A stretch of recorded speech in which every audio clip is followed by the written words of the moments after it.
উপজাতি, ক্ষুদ্র নৃগোষ্ঠী নাকি আদিবাসী, ঠিক কোন শব্দের মধ্য দিয়ে তাদেরকে সংজ্ঞায়িত করা হবে? বাংলাদেশে এই দ্বন্দ্ব কিংবা বিতর্ক বেশ পুরনো।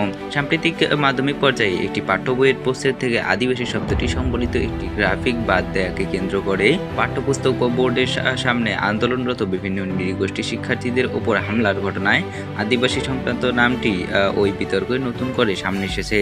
হামলাকারীরা শব্দটির অর্থ ব্যাপারে নিজস্ব মতামত তুলে ধরে নৃগোষ্ঠীর সদস্যদের আদিবাসী পরিচয় মানতে অস্বীকৃতি জানিয়ে গণমাধ্যমে বক্তব্য দিয়েছেন। তাদের দাবি, বাংলাদেশে আদিবাসী নেই এবং জাতিসংঘ তাদেরকে আদিবাসী হিসেবে স্বীকৃতি দেয়নি।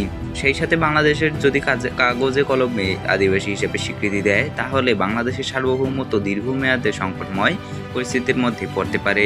প্রশ্ন হলো, আদিবাসী শব্দের বিপক্ষে অবস্থানকারীদের মনে এই ধরনের আশঙ্কা কেন? যাদের অবস্থান এই শব্দের পক্ষে, তাদের যুক্তিগুলোই বা কি কি? এই টানাপোড়েন নিষ্পত্তির কোনো সমাধান কি আদৌ রাষ্ট্রের হাতে আছে? আদিবাসী কারা এবং আদিবাসীদের চাওয়া কি? আক্ষরিকভাবে ধরলে আদিবাসী শব্দের অর্থ দাঁড়ায় ভূমিপত্র, অর্থাৎ ভূমির আদি বাসিন্দা।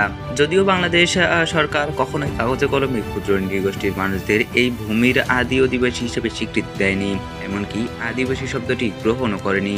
তাদের পরিচয় লিপিবদ্ধ করা হয়েছে ক্ষুদ্র নৃগোষ্ঠী হিসেবে, এমনকি বিভিন্ন অনুষ্ঠানে বা গণমাধ্যমে তাদের যাতে আদিবাসী হিসেবে বর্ণনা করা না হয় সেজন্য কঠোর ছিল গত সরকার। উদাহরণস্বরূপ, বিগত সরকারের সময়ে বাংলাদেশের তথ্য মন্ত্রণালয়ে দেশের বিভিন্ন গণমাধ্যমে চিঠি দিয়ে জানিয়েছিল গণমাধ্যমে যাতে আদিবাসী শব্দটি ব্যবহার করা না হয়। তার আগেও 2011 সালে তৎকালীন পররাষ্ট্রমন্ত্রী দীপুমণি ঢাকায় বিদেশি কূটনীতিকদের আহ্বানে জানিয়েছিলেন যাতে পার্বত্য চট্টগ্রামের ক্ষুদ্র নৃতাত্ত্বিক গোষ্ঠীর জনগণকে যাতে আদিবাসী বলা না হয়। তিনি পরিষ্কারে জানিয়ে দেন যে বাঙালিরাই এখানকার আদিবাসী।